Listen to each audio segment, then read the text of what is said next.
हरि ओम हरि. माऊलींचे पसायदान शिकण्याचं आपल्याला भाग्य प्राप्त झालेलं आहे. आणि मागच्या 2 भागामध्ये आपण थोडा अभ्यास केला. पसाय म्हणजे काय, दान म्हणजे काय, पसाय कशाला म्हटलेला आहे,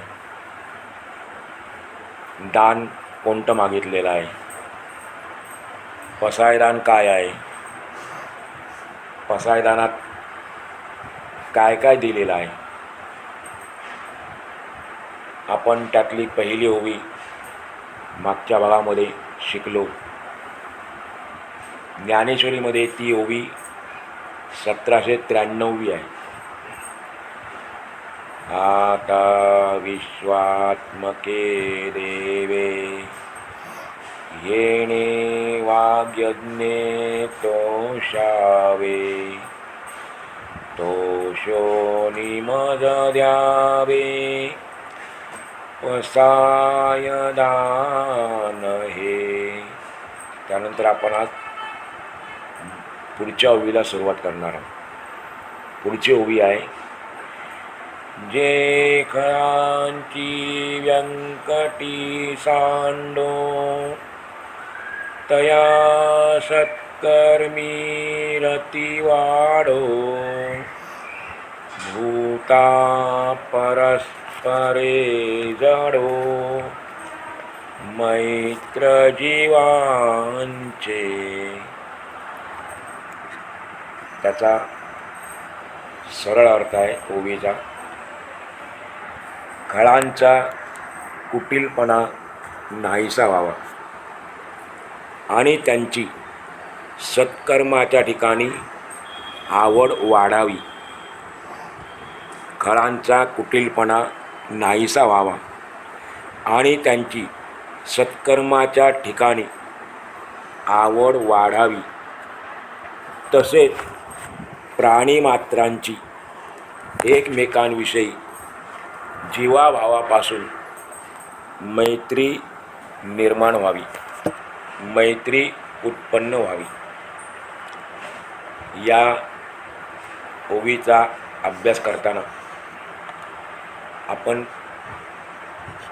काही गोष्टींचा विचार करणं आवश्यक आहे. माऊली म्हणतात, पसायदानामध्ये त्यांनी केलेली पहिली मागणी आहे. आणि आपण जी 12 सूत्र पाहिली होती त्यामधलं पहिलं सूत्र आहे, जे खळांची व्यंकटी सांडो.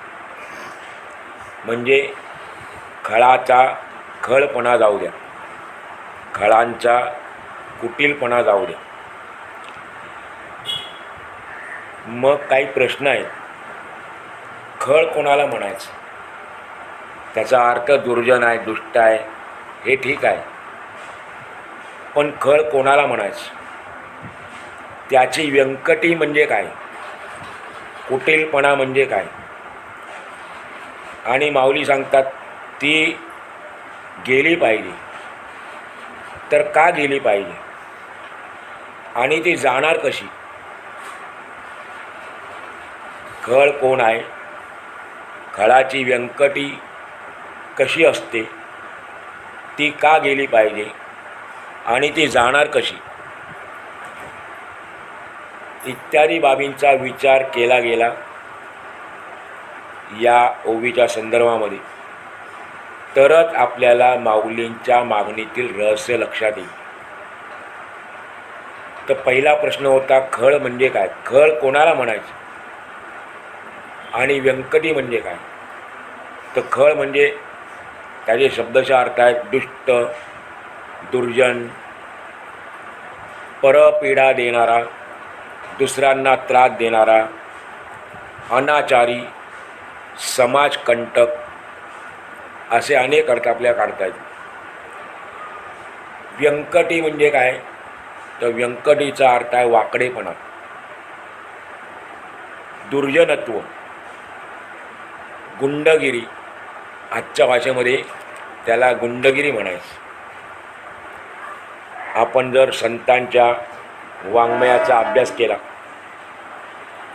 तर संत वाङ्मयातील नुसत्या खळाचेच वर्णन एकत्र आपण वाचले, सर्व संतांनी खळांचं वर्णन केलेलं आहे, दुर्जनांचं वर्णन केलेलं आहे, तर आपल्याला असं दिसून येतं की खळ हा एका दोषाचा शत्रू नसून, खळ जो आहे, दुर्जन जो आहे, तो एका दोघांचा शत्रू नसून तो विश्वशत्रू आहे असं आपल्या लक्षात येईल. सर्व संतांनी आपल्या वाङ्मयामध्ये खळाची अशी व्याख्या केलेली आहे. कृपाळू दयाळू मायबाप असे ज्या भगवंताचे वर्णन आहे, भगवंत कसा आहे आपल्याला माहीत आहे, कृपाळू आहे, दयाळू आहे, आपला मायबाप आहे. संत एकनाथ महाराज देखील म्हणतात, माय जगन्नाथ बाप जगन्नाथ, अनाथाचा नाथ जनार्दन, एवढी त्याची विशेषण आहे.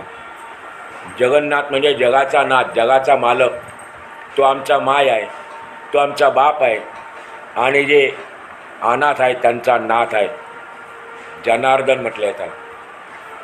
पण अशा कनवाळू कृपाळू दयाळू मायबाप देवालासुद्धा खळाची दया येत नाही.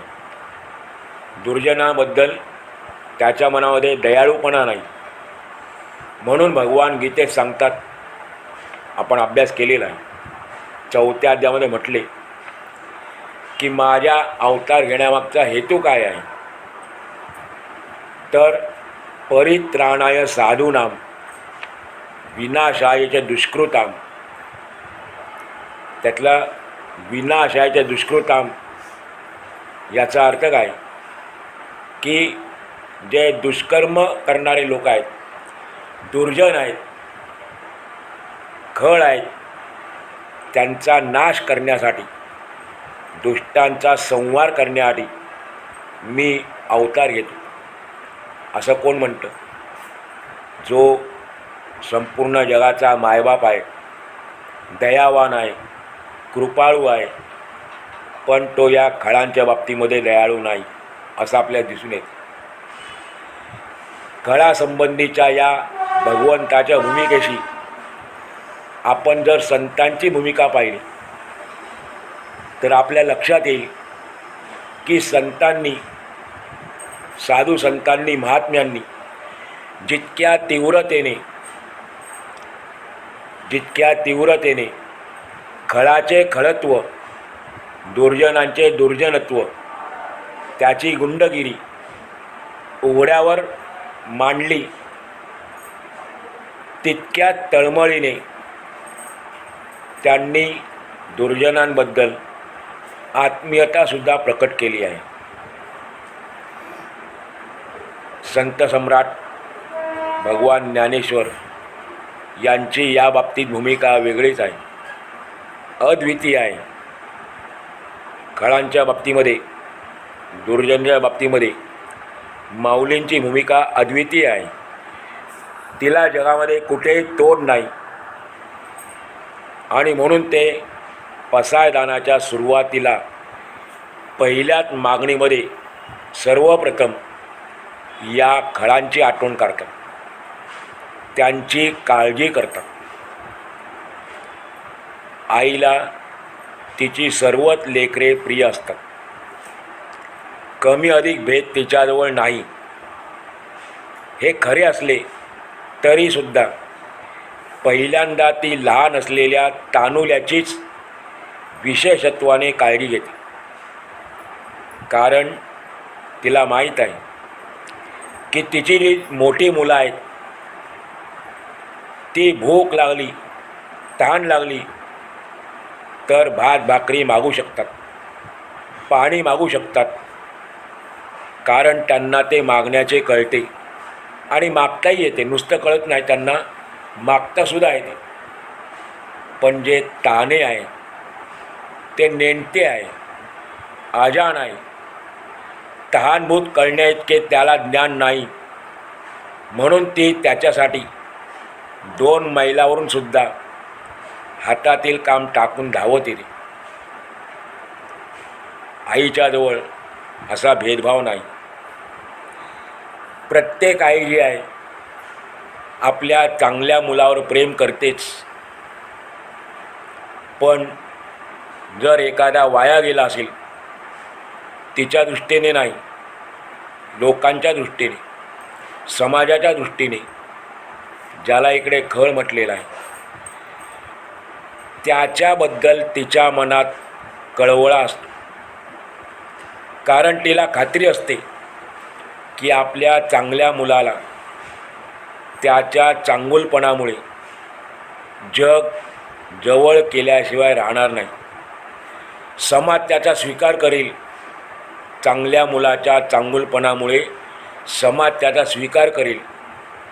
पण हा जो माझा वाया गेलेला मुलगा आहे, त्याला सर्व समाज दूर लोटेल. म्हणून त्याच्यातील वाईट गुण जाण्याकरता जर कोणती जगामध्ये एकमेव जागा असेल तर ते म्हणजे आईचे हृदय, आईचे अंतःकरण. आणि अशा वाया गेलेल्या मुलाला देखील ती अत्यंत प्रेमाने, कळकळीने, कळवळ्याने जवळ करते. आणि म्हणून आईसाठी पर्यायी शब्द जो आपण ज्ञानेश्वरांना देखील वापरतो, माऊली. मग माऊली कोण? फक्त आई का? नाही नाही. माऊली म्हणजे तो शब्द किती अर्थपूर्ण आहे. मा म्हणजे मानवता, ऊचा अर्थ आहे उदारता आणि लीचा अर्थ आहे लीनता. मा म्हणजे मानवता, ऊचा अर्थ आहे उदारता आणि ली म्हणजे लीनता. तर मानवता, उदारता, लीनता जिच्याजवळ आहे ती माऊली. आणि या व्याख्येमध्ये सर्व संत येतात.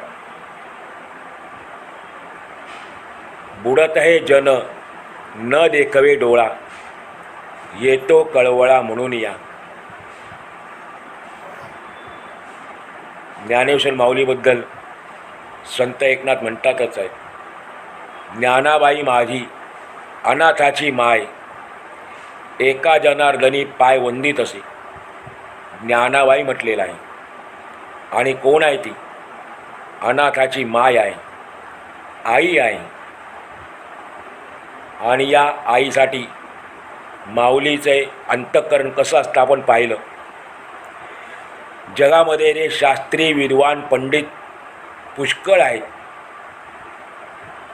ज्ञानी आहेत, त्यांना योग्य अयोग्य, श्रेयस प्रेयस इत्यादी सर्व काही समजते. ते सत्कर्माची वाट चालू शकतात. ते आपापली काळजी घेण्यास समर्थ आहेत. पण समाजामध्ये जे खळ आहेत, समाजामध्ये दुष्ट प्रवृत्तीचे आहेत, दुष्ट नाही, दुष्ट प्रवृत्तीचे आहेत, आणि त्यामुळे ते सर्व प्रकारे वाया गेलेले आहेत. न्याय, नीती, सदाचार, सत्य, असत्य या गोष्टी तर सोडाच, पण आपला सर्वनाशही त्यांना कळत नाही. आपला सर्वनाशही त्यांना कळत नाही. सारांश आचाराने म्हणजे आपल्या आचरणाने, वागणुकीने पशुत्वाच्याही पलीकडे गेलेले जे आहेत त्यांना खळ म्हटलेला आहे. आणि अशा खळांची काळजी सर्वप्रथम ज्ञानेश्वर माऊली आपल्या या ओवीतून घेतात. आणि म्हणून ते म्हणतात, जे खळांची व्यंकटी सांडो. येथे एक वैशिष्ट्यपूर्ण अशी गोष्ट आहे, विशेष गोष्ट आहे की ते असं म्हणत नाही जगातील सर्व खळ मरू दे, त्यांचा नाश होऊ दे असे म्हणत नाही. कारण साधू संतांची व्याख्या काय आहे? संत कोणाला म्हणायचं, साधू कोणाला म्हणायचं? एका अभंगात लिहिलेलं आहे, ज्यासी अपंगिता नाही त्यासी धरिजो हृदयी. ज्यासी अपंगिता नाही त्यासी धरिजो हृदयी. तोची साधू ओळखावा, तोची साधू ओळखावा, देव तेथेची जाणावा. ज्यांना कोणी आपलं म्हणत नाही, ज्यांना सर्व समाजाने दूर लोटलेला आहे, अशा लोकांना जे आपल्या हृदयात धरतात, अशा लोकांना जे जवळ करतात, तोची साधू ओळखावा. तोच साधू आहे आणि त्याच्या ठिकाणी देवत्व आहे. देव तेथेची जाणावा. या अवस्थेमध्ये सतत वावरत असलेले आपली माऊली म्हणजे विश्वसंत होते. केवळ संत नाही तर विश्वसंत होते. आणि म्हणून ज्ञानेश्वरीमध्ये त्यांनी एक ओवी लिहिलेली आहे 12व्या अध्यायामध्ये, हे विश्वची माझे घर, ऐसी मते ज्याची स्थिर, किंबहुना चराचर आपण झाला.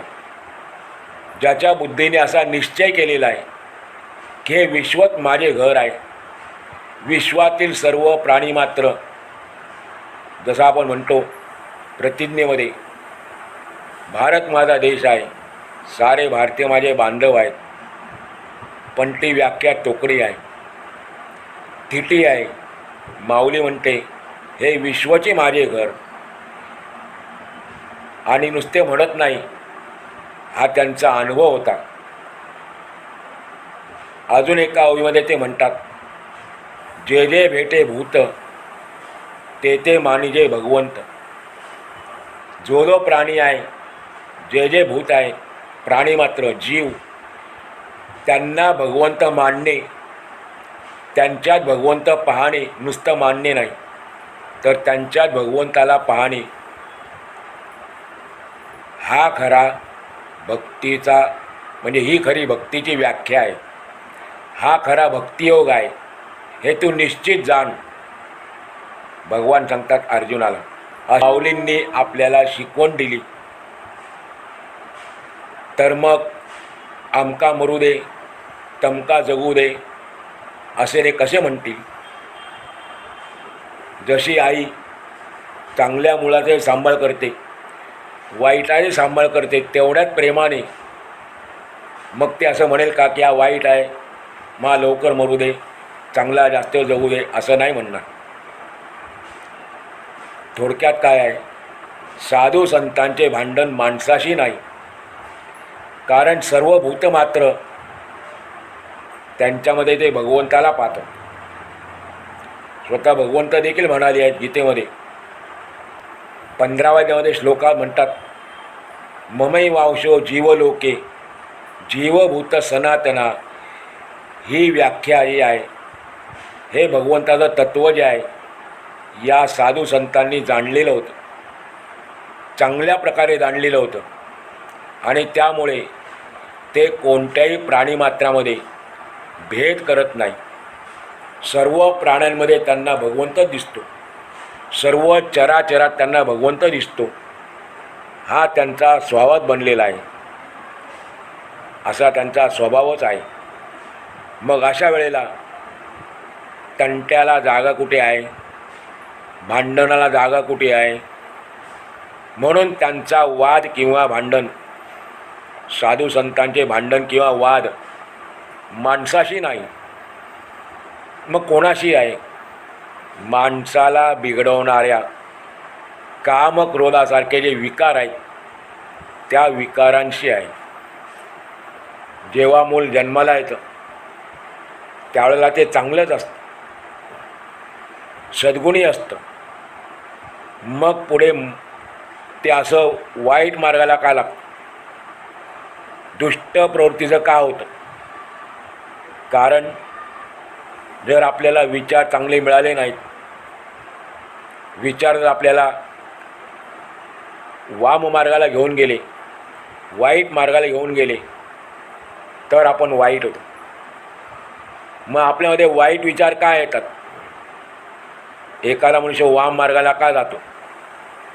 कारण त्याला संगती तशी मिळालेली असते.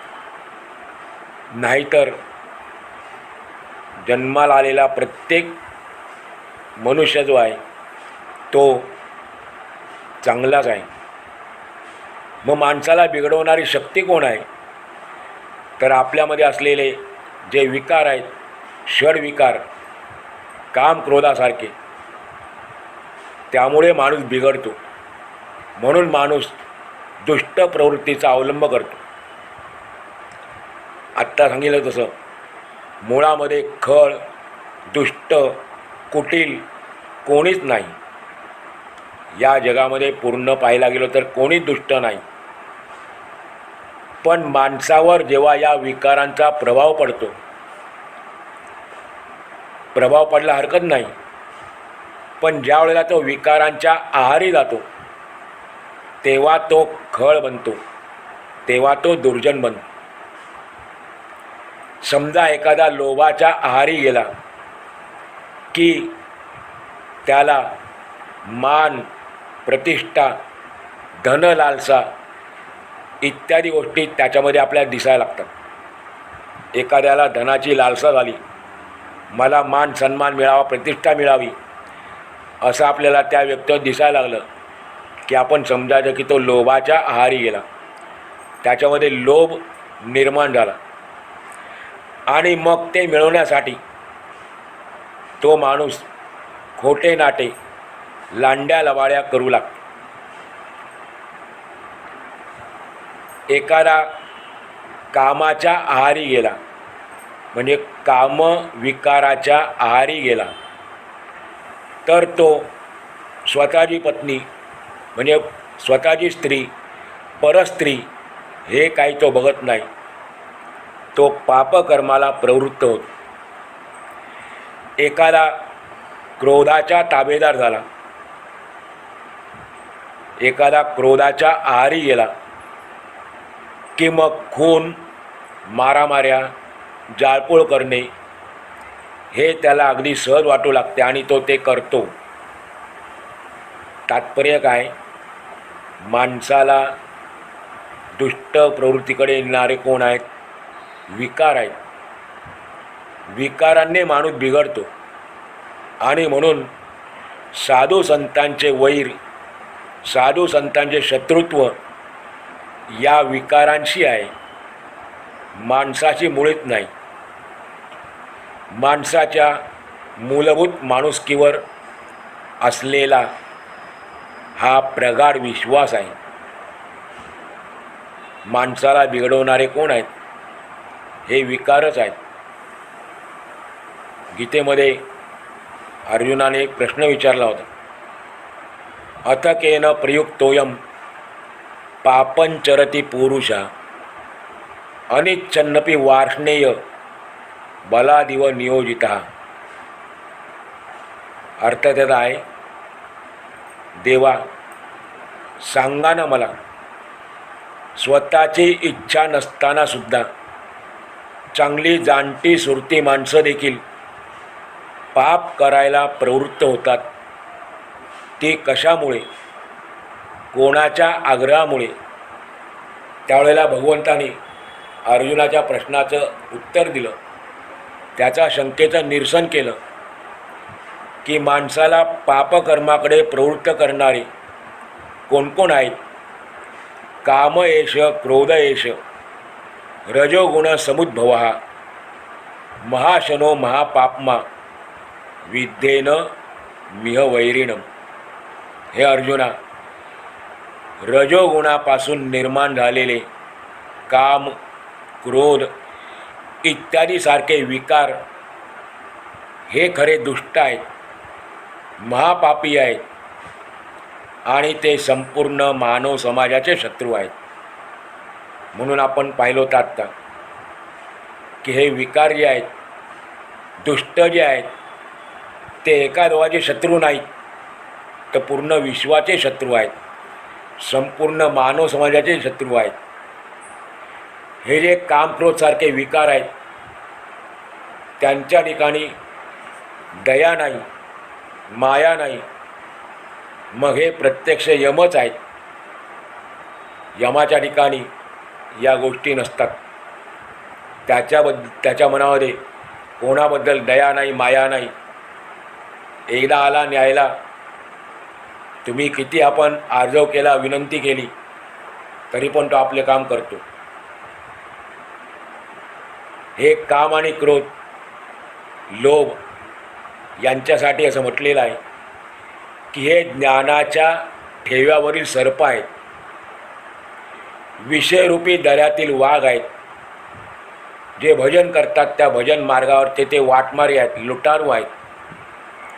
हे माणसाला पाण्याशिवाय बुडवतात, अग्नीशिवाय जाळतात आणि काही न बोलता प्राण्यांना डांबतात, प्राण्यांना एका ठिकाणी डांबून ठेवतात.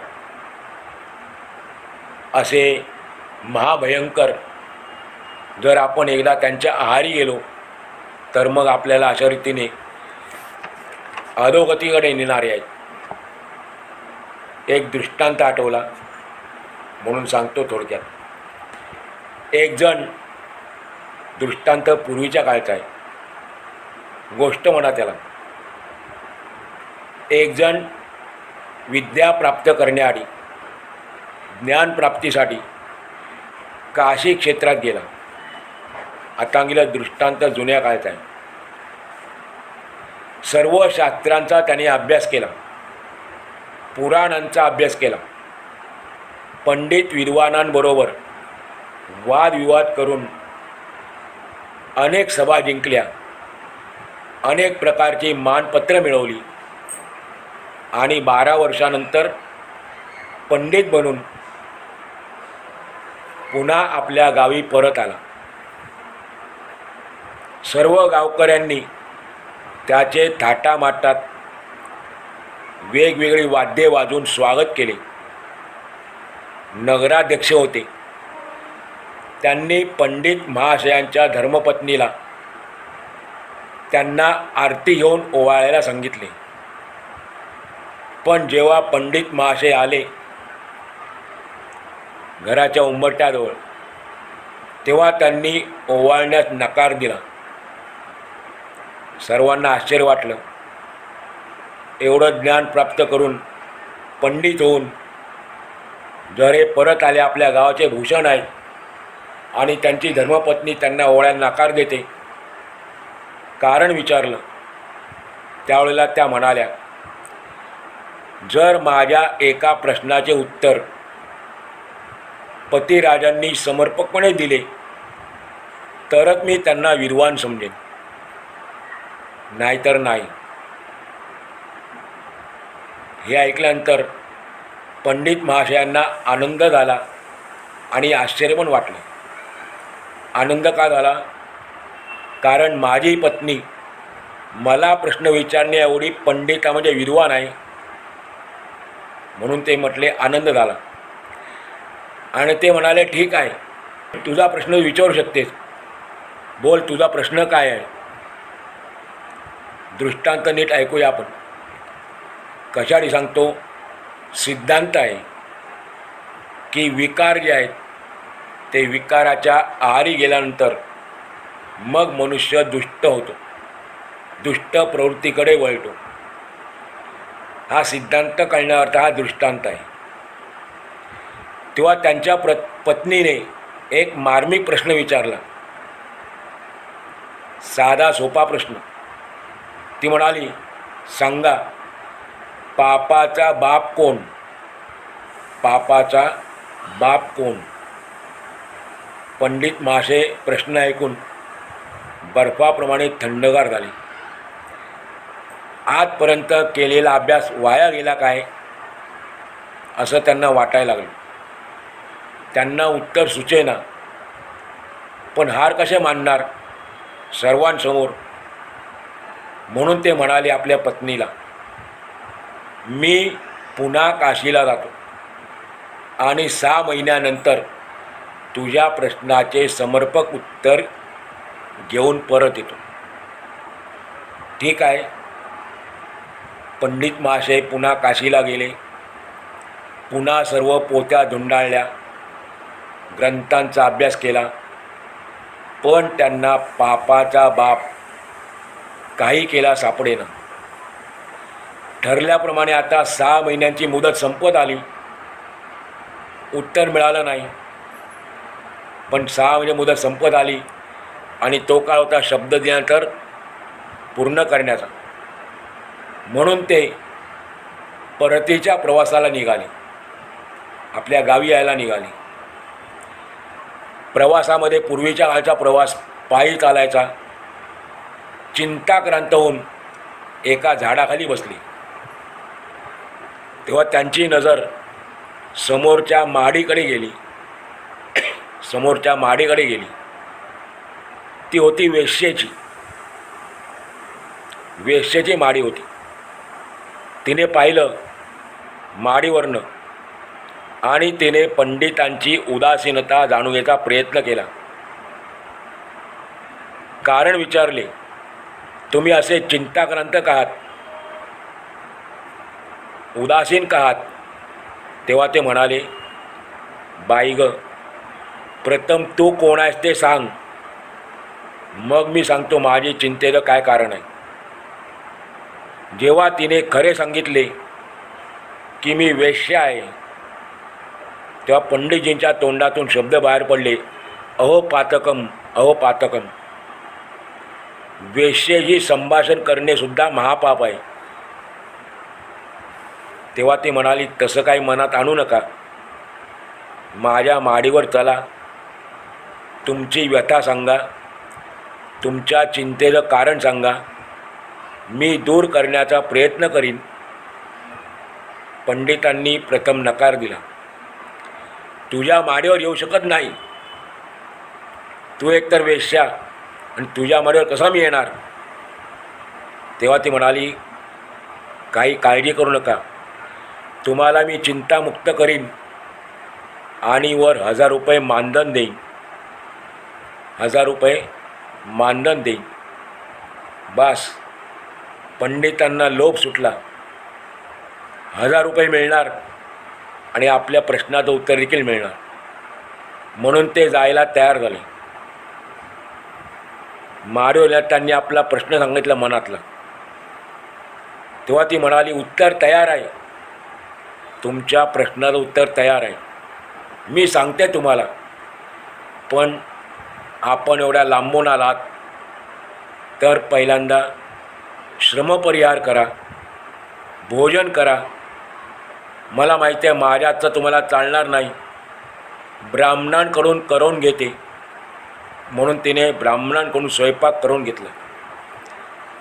पण शेवटी ते कडाडले, तिच्यावर रागावले. भोजन आणि वेश्येकडे जरी ब्राह्मणांकडून केलं तरी एका वेश्येच्या घरी भोजन करायचं शक्य नाही. आणि निघायला लागली. तेव्हा ती म्हणाली, 2च घास घ्या, तुम्हाला आणखी 1000 रुपये देईन. काय म्हणाली? 2च घास घ्या, तुम्हाला आणखी 1000 रुपये देते. आणि तुमच्या प्रश्नाचे उत्तरसुद्धा देते. नुसते 1000 रुपये नाही, प्रश्नाचं उत्तरसुद्धा देते. या पंडितांनी विचार केला, वेश्येकडे जेवल्याचे पाप लागेल ना, एवढंच ना, जाताना गंगेत 2 बुड्या जास्त मारू.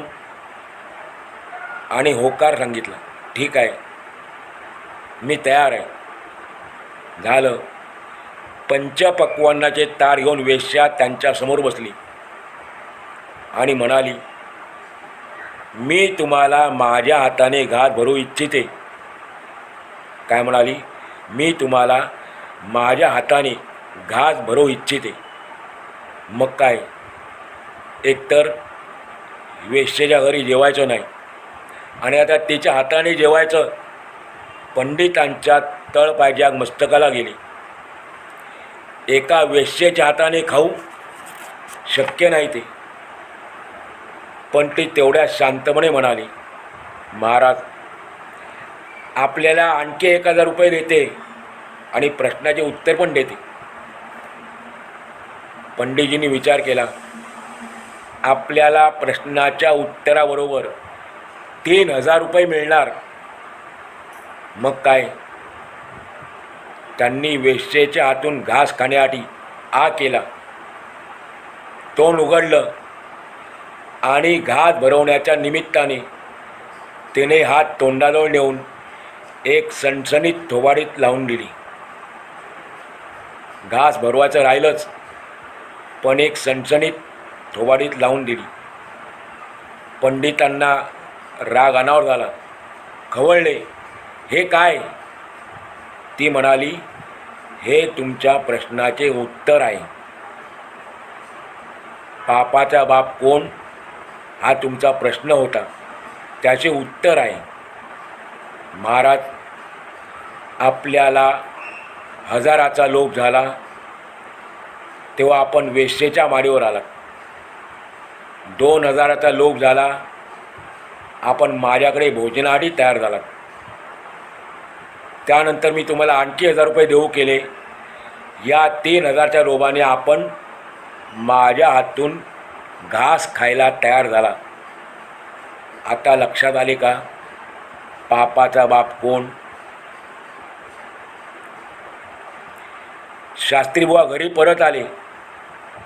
पुन्हा पहिल्यासारखे त्यांचं जंगी स्वागत सत्कार झाला. पत्नीने विचारले, माझ्या प्रश्नाचे उत्तर घेऊन आलात की तसेच आलात? पंडितजी म्हणाले, हो, तुझ्या प्रश्नाचं उत्तर आणलं, मला मिळालं. तिने विचारले, हे कसे मिळाले? पंडितजी खाली मान घालून म्हणाले, थोबाड फोडून घेतल्यावर. आपला दृष्टांत संपला. माणूस मुळामध्ये वाईट नाही. काम, क्रोध, लोभ हे देखील मुळामध्ये वाईट नाही. परंतु ज्या वेळेला मनुष्य यांच्या आहारी जातो, यांच्या ताब्यात जातो, त्यावेळेला ते आपला प्रभाव दाखवतात आणि चांगल्या माणसाचा दुष्ट माणसामध्ये परावर्तन होतं. तो दुष्ट होतो, पण मुळामध्ये तो चांगलाच असतो. आणि म्हणून माऊली सांगते, जे खळांची व्यंकटी सांडू, खळांचा नाश हो. नाही, नाश नाही व्हायला पाहिजे. तर त्यांच्यातला वाकडेपणा जो आहे, दुष्टपणा जो आहे, दुष्ट प्रवृत्ती आहे, ती नष्ट व्हायला पाहिजे. संतांच्या, साधूंच्या एक एक शब्दाचा आपण विचार करायला गेलो, अर्थ काढायला गेलो, तर आपलं आयुष्य कमी पडेल. तरी देखील आपण याच्या पुढे जी मागणी मागतात, याच्या उत्तरार्धामध्ये तया सत्कर्मी रती वाढे. जर दुष्टांचा दुष्टपणा गेला तर काय अपेक्षित आहे माऊलींना, त्याचा आपण अभ्यास उद्याच्या भागात करणार आहोत.